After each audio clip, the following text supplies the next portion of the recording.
Say hello to a new friend on an old road. Take a two-lane trip of memories into mysteries unknown. Come along for the ride. Jim Hinckley's America. Jim Hinckley's America.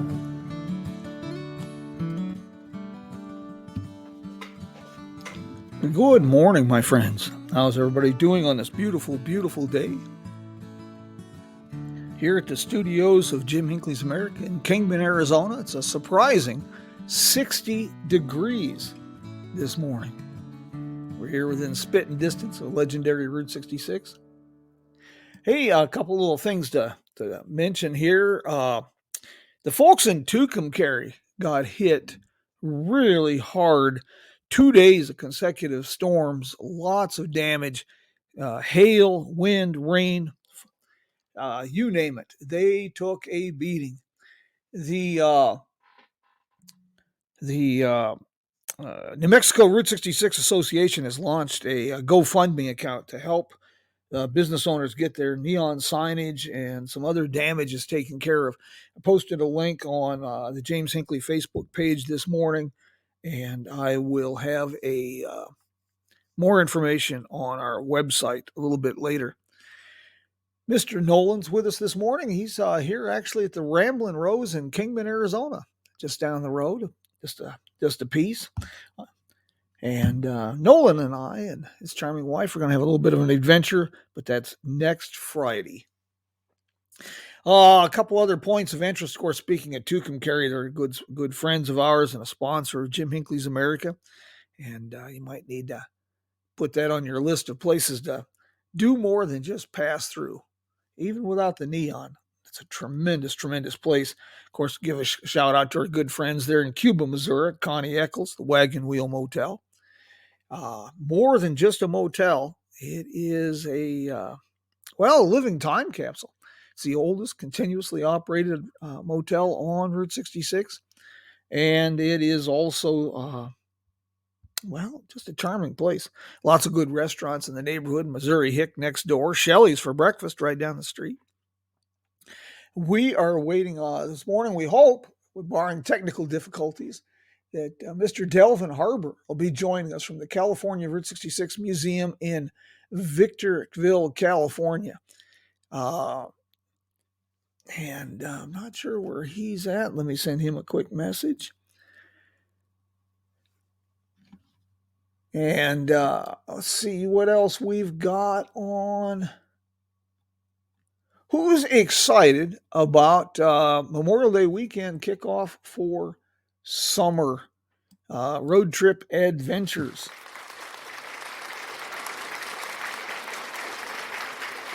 Of course, Memorial Day is a time of remembrance. And, it's fascinating. Holidays get diluted a tad bit with the passing of time. And when I was a kid down south, Decoration Day was a big thing. And then, of course, Memorial Day. And sometimes I worry.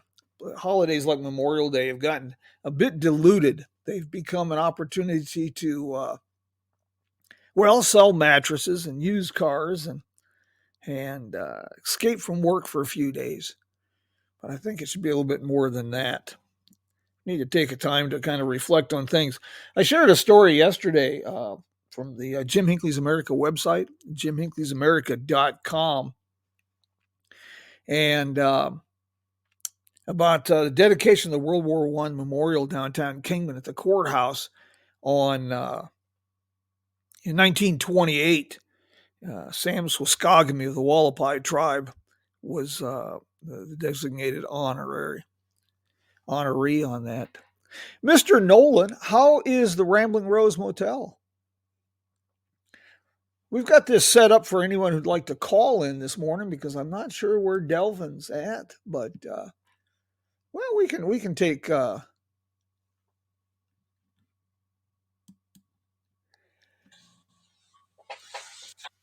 Good morning, Mr. Nolan. Morning. Can you hear me? The Ramblin' Rose Motel. That's one of the points of interest on the Kingman walking tour. They haven't got their plaque up yet, but Kingman.tours. That's actually an old, as you might have noticed, TraveLodge. Yeah, I noticed when I was walking to my room, like TL. Oh, TraveLodge. Pretty cool. Yeah, it dates to, I think that one dates to 1959, if I recall correctly. That sounds about right. Yeah. How's your Route 66 trip going? Quickly. um, I've got these recording sessions, so I haven't been able to spend much time, you know, on the road. I mean, driving, yes, but I haven't, done much else. Unfortunately, Ah, that's okay. It's been nice though. It's rained almost every single day of the trip though. 18, really? 19. Yeah. Yeah. We've had, like I say, it's a little cool. Next week, of course, you and I and your charming wife are going to have a little bit of an adventure. It's supposed to be a little cooler than normal, but it'll still be pushing the 90-degree mark. Mm. But I'm sure we'll find something to do. Oh yeah, We'll, it'll we'll be still get out there and see if we can find something. And I will share with you a couple little spots out there in the valley that you might find of interest. oh good. Yeah. Well, try and get How's together. Uh, I recommend it. I'll send you a couple pictures of the room I took. Yeah, I was pleasantly surprised. Yeah, it's one of those places that seems to fly under the radar. It's not a fancy place. It's like a lot of the old places. Just here's just 1 second here, and we'll get Delvin going too. Hey, good morning, Delvin. How are you doing this morning, Mr. Delvin? All right. Well, good. Isn't technology wonderful? It is. We've also got Nolan Stolz with us this morning. Have you two met? I have not. I was wanting to meet him, and I hadn't had a chance to.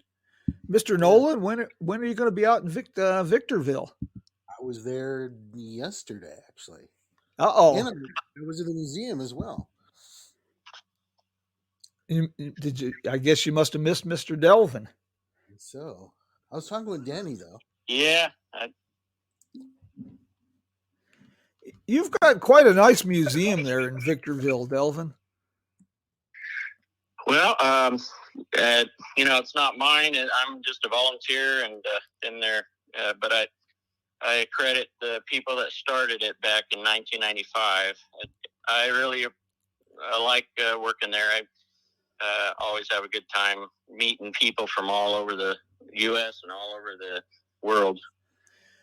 Yeah, Nolan and I have talked about this a lot. Of course, Nolan has become kind of a celebrity in his own right. He's traveled up and down this road a lot, finds really obscure history. Um, the people. It's the people you meet, the people you get to know, the friendships you make. That's what gives Route 66 a real infectious. Yeah, it's just hard to describe until you get out there and experience it. Oops, sorry. Okay. Yeah. That's what I've enjoyed is not just meeting people day to day, but making so many great friendships along Route 66. People visiting me, or I visiting them along my travels along Route 66. Museum's been there since you say 95. How long have you been involved with the museum? So I've been volunteering for about 11 years. Just like a lot of places, your local museums or whatever, sometimes you don't go in there, and you should. And I was, same way. I've lived up in this Victor Valley area since 1985, and I finally went into the museum, and I was amazed by what was there, and I decided to volunteer, sign up to be a docent, and the rest is history, as you say. The volunteer is they don't get enough credit for what they do, and gosh, some of the things the contributions that you're making. Nolan's another one. I know that this is partially what he does for a living, but it's a labor of love, and it can get kind of a challenge sometimes. I found something really interesting in that museum. Yeah, like anything, there's challenges, but we have some great volunteers there, and we could sure use more. It's all kinds of organizations utilize volunteers to keep them running, yes. Do the day-to-day business. So, yeah. Nolan, you said you found something interesting at the museum yesterday? Yes, there's a telephone directory from the area from January 1927. And so I turned to the page for Victorville, and I also looked at Barstow and a couple other places. And it's just fascinating to see, blah, blah, blah hotel or, this cafe, just to put yourself in like, oh, this would have been the first travelers on Route 66, in January 27, only a few months into it. These are the places that they probably would have ate at, or this is where they stay. Then you walk around the museum and say, oh, there's that picture of that hotel. That's where they probably stayed. It was fascinating just to see, only 2 pages for the whole town, telephone 13 or whatever. Some of these small towns, and I'm sure Victorville was the same way. When I was getting into the research for this walking tour for Kingman, I almost had to laugh at some of the things that small towns did. There was a big outcry in about 31 here in Kingman because the county was we were not an incorporated city. We were part of the county. And the county was wanting to spend money on capital improvements in Kingman, and people were outraged. They saw no reason to spend this kind of money. And as all the county wanted to do was put up street signs, the people saw no reason we didn't need street signs. Everybody knew where everything was at. Delvin, what was that building? Do you have any idea what the building was before it was the museum? Oh, yeah. It was a restaurant. I believe that the first name of the restaurant, from what I found out recently, was Log Cabin Restaurant. And then more famous name was the Red Rooster Cafe. And then eventually it changed to another person bought it, I guess. But he was I believe he was French, and he named it the Les Pyrénées. And that's one part of the museum. The other section of our museum was a bar. So if we have a photograph from 1946, and it shows all the businesses along there that were there, and they're right next to each other, kind of like one big building. But so that's why we have the restaurant and bar were like one building combined. Oh, you look at the pictures. Needles, California is like that too. You just can't believe that entire blocks have been razed, taken out. And it's almost impossible without the museums. It's really hard to picture what was there. It's hard to imagine. That's why I love that photograph we have. It's like a panorama looking from the north of D Street, Route 66, to the south. Some photographer from LA took that, and if the museum hadn't been in a building, probably that building would have been caught fire or torn down. A lot of them, there was fires inside, and the building owners couldn't repair them or rebuild. Yeah, we lost a lot of stuff in Kingman with fires. Do you know there's a persistent urban legend about that restaurant, about that building, that it has a connection with Neil Diamond and the jazz singer? Do you know anything about that? It's true. Yeah. Actually, have you seen the movie The Jazz Singer? Yes. Uh-huh. So I just found it online somewhere, and I watched it, and sure enough, he's supposed to be traveling, and he's in El Paso, Texas. Well, it's downtown Victorville, and they filmed the outside for sure. I believe I was told they filmed the bar scene inside of the bar that is a part of our building. Well. You know, my pa always said if a fella ain't careful, he learns something new every day. So now look what happened. Right. Well, you know, Victorville's got quite a few places associated with film and celebrity. Of course, the Green Spot Motel downtown is. Speaking of fires, of course, you lost the Green Spot bar and the restaurant, but the motel's still there. I hope it is. Yeah, and people are maintaining it. I haven't visited recently, but they keep it going. Gosh, and that's got quite a film and celebrity history in itself there. That, and on the other side of the hill from that area, east of there, is what's called Kemper Campbell Ranch. And the screenwriter for Citizen Kane, what is it, Mankiewicz? Yeah. Yeah, he was a kind of an alcoholic, I guess. And so Orson Welles had him go up there because Kemper Campbell Ranch back then was a guest ranch, and they didn't allow alcohol there. But he was able to, travel over to Victorville, not too far away, and visit probably the Green Spot restaurant, bar, and all that. So, Nolan, did you know about that connection with Neil Diamond? No, I did not.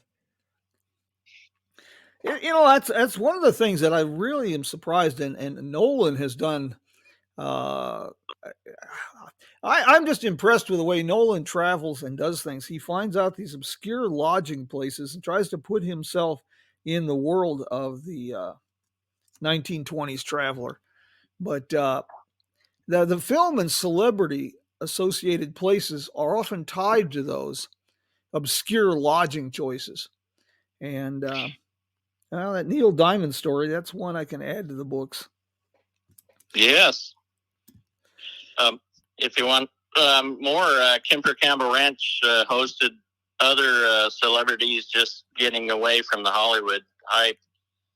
And also Apple Valley Inn, which is in Apple Valley, California, not too far away, next door. So and they filmed a lot of films in the area, and it's had its number of celebrities and filming sites out here. Yeah, of course, it's gone now, and it's just up the road a spit and a hop. But Murray's Dude Ranch is a place that's always intrigued me. Yeah, that was they called it the overall wearing Dude Ranch, but it was there. Well, there was actually two of them back in the day. They catered to Black people, and back in the day that they were in the Green Book, of course. And Joe Louis, the fighter, he found out about it, and Life magazine, they took photos of him there, and it was quite a deal. There's no buildings left, but there are foundations. And a friend of mine, Marcy Taylor, she runs the Apple Valley Legacy Museum, and she's got a lot of information on that. And she has some stuff in her museum regarding the Murray Dude Ranch. She was at the Needles, the Route 66 Info Fair last year. And yes, she was. It was quite an interesting situation. Pearl Bailey and her husband apparently bought that at one point. I recently found out that Pearl Bailey and her husband, before they bought that, they tried to buy a small property here at Kingman, Arizona to start a Dude Ranch. But oh, really? We weren't. Let's just say Kingman in those years wasn't conducive to that kind of business. Yeah, unfortunately, Victorville and Apple Valley were similar, but I think a little more. You know, where the Murray Dude Ranch is, it's a Bell Mountain area. There's a mountain that looks like a bell, so they call it Bell Mountain. But that's where a lot of black people could purchase land out there. And Mr. and Mrs. Murray, they were business people down in L.A., and they bought property, and then they developed the Murray Dude Ranch. Originally, it was a ranch for kids that had family problems or whatever. They needed to be taken out of the family, and kind of the court situation where they would send them to Murray Dude Ranch, and all different ethnicities of children were there. And then eventually it morphed into the Dude Ranch for anybody could stay there.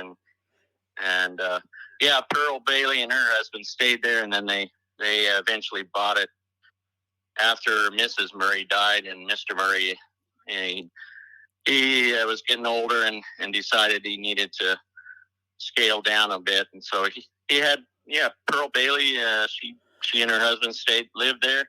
She was involved with the local, Cub Scouts. She was a den mother, and she was just an asset to our community back then. One of the fellows, and Nolan, you might be able to help on this too, is Herb Jeffries. Filmed some movies out there. He was kind of a singing cowboy. Did Harlem Rides the Range, all African-American cast singing cowboy westerns. Are those movies, does anybody know if those are still available? Oh, I do. Oh, they are still available. In fact, there again, Marcy Taylor, she's got a display at her museum regarding Herb Jeffries. She had him at an event up here before he died. But I found it online. There's a CD, actually. I mean, a DVD. It has the Bronze Buckaroo. And then they filmed him out in Apple Valley, actually Murray's Dude Ranch, and in the rocks east of there. Nolan, are you familiar with Herb Jeffries? Only through your presentation here in Kingman about it at the community college a couple of years ago, or last year or something. Yeah, Herb Jeffries is, the more I read about that fella, you talk about a fella that could roll with the punches. Is I can't remember which was which, but apparently his father was Ethiopian and his mother was from Sicily, or vice versa. And he played with Louis Armstrong for a bit, and then he passed himself off as a singing cowboy. And then in the 50s, I guess, he managed to pass himself off as an Italian crooner. And I understand he's got Walk of Fame in Hollywood. He's got a star, and he's also honored in the Cowboy Hall of Fame in Oklahoma. Another one of those obscure fellas that somehow slipped through the cracks of history. Oh, what are your hours there at the museum at the Delvin? So right now we're open Thursdays through Saturdays, 10 a.m. to 4 p.m., and then Sunday, 11 a.m. to 3 p.m. If we had some more volunteers, we could open more hours, more days. Yeah. I'd like to encourage anybody that's traveling Route 66 or just even on the interstate, make a little bit of a detour. Grab some lunch down there at Emma Jean's Hollenberger and make a stop at the museum. It's not something you're going to regret. It's well worth an hour or two of your time, I guarantee you. You've got some just incredible exhibits down there, Delvin. I tell you something. I'm really impressed with what you folks have been able to collect and preserve. Yeah, and there again, thanks to those that started it, two women that were there for a long time. Betty Halby and Chick Kirk. They did a great job keeping it going, and various they were donated or were able to buy things like the teared up trailer that we have on exhibit. Actually, I found out recently, not too long ago, that a local guy built that teared up trailer. He was into motorsports and all that, and he actually lives in Apple Valley. And I was able to meet him finally. And he was actually a volunteer and on the board at one time of the museum. And he brought it in just to display it for a little while. And it, like, only a couple of months, and it lasted for a couple of years. And finally he was like, I need to sell this trailer. And I guess Chick, she said, nope, we're gonna buy it from you. The museum's gonna buy it. So they did. Very good. Yeah, very good. Nolan, you were in Victorville yesterday, Kingman today. Where are you headed now? Vegas. I have some recording sessions next few days. So this is definitely a work trip with some fun stuff thrown in the middle. Yes. How is your suite coming together? Oh, I've, just have bits and pieces here and there. I've had these other projects, a couple of book chapters. I wrote a textbook. These recording sessions that I'm prepping for, so I haven't had much time to work on it. But here and there, I get some ideas and I write them down or record them down. Isn't it funny how little things like trying to make money so we can continue eating on a regular basis, how those things interfere with things we want to be doing. Yeah, we need to get a job like Delvin so we can just retire and do what we want. I heard that, Delvin. For you. I think Delvin's probably busier now than he's ever been. You got that right. Well, you've been taking a question for you. I noticed something about the locations of a couple of once prominent businesses in Victorville, and they're on C Street, not D Street.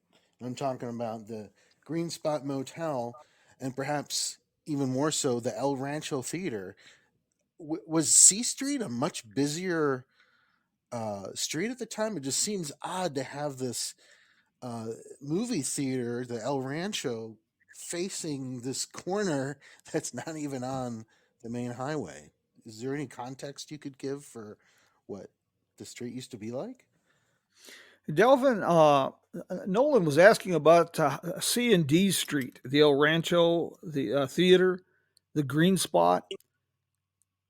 Yes. I heard what he was saying, and because it's on C Street, I think because D Street was Route 66, the highway, there's a lot of traffic there, especially weekends, people going up to Las Vegas, coming back.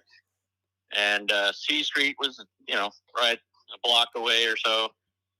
Actually, in 1946, the picture that we have, there was a little theater right there near the Red Rooster Cafe, our museum now, which is gone. But I believe it was smaller, so I believe they just made a new one up there at the El Rancho, and that was the theater for the town for quite a while. I imagine. Let's see, what was the highway that went to Vegas before I-15? 91. 91. I imagine. I can only imagine how busy Victorville was in those years. I was really shocked to find a report from the end of 1939 that the Arizona Highway Department it was the first time they had clocked 1 million vehicles in 12 months entering Arizona on Route 66. And I imagine Victorville was even busier. Yeah, I would say because actually my parents lived in Victorville in about 1951. My dad worked for the local bakery on 7th Street, Route 66 also. And they were there for about a year, and they used to, they would comment when I was growing up. Yeah, on weekends, it was crazy, the traffic coming through Victorville because of the Las Vegas traffic and all that. God, it's almost hard to imagine when you drive some of these places like, the Green Spot, and you get downtown like that. It's hard to imagine the level of traffic that was flowing through these towns. Yes. And that's why I tell people, that the interstate was just a natural evolution, safer travel. You're not driving right through the main streets of towns, stopping and going and all that, but safer travel and all that. Well, those of us that are old enough to remember Route 66 when it was the highway, it wasn't a real fun drive. Let's just face it just wasn't. It's much better now. You can drive it because you enjoy it, and but it wasn't a lot of fun when it was the highway. It just wasn't. It was kind of a nightmare. I came in at the very tail end of Route 66 as far as when I was truck driving. I was driving trucks for a couple companies from here to Oklahoma City or Wichita. And it was that in that mid 70s period, late 70s period, when Route 66 and I-40, there was still that ongoing. And boy, I'll tell you, I got a sneak peek at what it must have been like, and it was not good at all. Yeah. Delvin, you're also involved with the California Route 66 Association, and boy, they're doing some great things. Yeah, we were trying. I'm on the board of the association, California Historic Route 66 Association, and there again, I'm retired. I've got time, so I join up. But I'm the vice president of East. We have 3 vice presidents. One is East, the other is Central, and then West of California. So I'm East, so I cover Colorado River to the Cajon Pass, basically. And this is my territory. Yeah. But yeah, we just had a Zoom information meeting yesterday. We've been doing that and having speakers on. Jerry McClanahan was on yesterday. So we've been trying to reach out, and do our part to promote, educate, and preserve along Route 66. Well, it's a team effort, and one of the great things you did with the COVID situation was starting those monthly Zoom meetings. I think that was just really innovative, and I'd like to see other associations pick up on that idea. Because that's why I joined the association. I never even considered joining, the California Association, or I'm like, whatever, right? But then once I was like, oh, they're doing Zoom meetings. Oh, this is great. So sure, I'll sign up for pay the dues or whatever. It's great. Very good. Delvin, I'm sorry you had a little issues this morning. Thank you for taking time from your schedule to do this. Hopefully I'll get out your direction again before the next info fair in Needles. It's kind of odd. I never seem to go west. I always end up in places like Colorado or Chicago, and I just don't seem to get over to California that often. I don't know what that what the problem is. I know the situation. It's hard to get. Some places I'd love to go. A lot of places, but in July I'll be heading out to Western Oklahoma for our family get together. Well, if you come through Kingman, holler. I'll buy you a cup of coffee, and we can chew the fat a little bit. There you go. Thanks. You bet. And Mr. Nolan, well, next week I'll see you here in Kingman again, and we will see what kind of mischief we can get into. Sounds lovely. Guys, both of you, thank you so very much this morning. And the idea is to inspire some road trips, and I have a feeling we might have done that this morning. Hopefully. Guys, thank you very much. And my friends, we will do this again next week, the same time. I think you're going to like what we got next week. I've got a gal I have found here in Kingman. She's multi-generational, and she's got some great pictures that she's dug up and great stories. Her father was at the Kingman Army Airfield during World War II, and he took the initiative to start a Harley Riders Club to see the area for GIs that were had a few days off or a little R&R, and was involved with a couple other things here. So we're going to be talking about the Kingman Army Airfield and some a little bit of Kingman history next week. And on the 11th of June, we've got Ron Clements, who's done a great book on the sports history along Route 66. So invite your friends. Let's make it a coffee party. Guys, thank you. And we'll do this again next week. Thank you. Take care, Delvin. Bye-bye. Take care. Bye-bye. Nolan, you take care of yourself. And, well, we will do this again next week. And we'll work out our schedule on Friday. We'll get an early start, see if we can beat the snakes out there. Say hello to a Please. new friend. Yeah, that's snake country out that way. Take a 2-lane trip of memories into mystery. Mr. Keith, how are you doing today? Come along for the ride. Jim Hinckley's America. You guys got a chance, and you're out there in California, do take some time. I suggest stopping at Imogene's Holland Burger. And